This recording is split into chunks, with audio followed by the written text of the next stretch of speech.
Beach FM, locals talking to locals. It is that time, Tuesday afternoon. I'm happy to welcome back into the studio Mrs. Green Fingers herself. It's Hannah Zwartz, Kapiti Coast District Council's Green Gardener. Hello. Oh, kia ora, Tanya. You're all rugged up today. Yes, it's nice to be inside the studio. It's nice and warm in here. It's really cold out there. It is, isn't it? And the wind is what makes it really cold. And I guess the wind's probably drying out the garden a little bit as well. Yeah, although the soil is pretty soggy most places.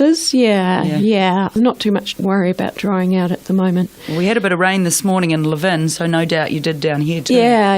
In fact, I would say if your soil is wet, especially if you've got heavy soil like with any clay in it, it's best just to leave it alone when it's soggy, because by walking on it or even digging it when it's wet, you can actually do more harm than good. Really? Yeah, you sort of damage the structure because the soil needs air in it as well as water. And when you walk on wet soil, you compact it and squish it out, and that makes it quite hard for the roots to get through. Yeah, I can imagine. Makes it like concrete. Yeah. And then if you dig it, it's all lumpy, and so don't feel like you should be out there on a day like this. It's a good excuse. Hannah said don't get in the garden right now. Well, within reason. But it's also a good chance to check your drainage. So if you do have soggy, wet lawn or soggy patches in your garden, now is when you'll be really aware of it, where the puddles form, and if you might want to do something about that. Then you can know which areas of your garden might need some attention. So what do? Go and get a spike and sort of make little holes in the ground? You can loosen it up that way. It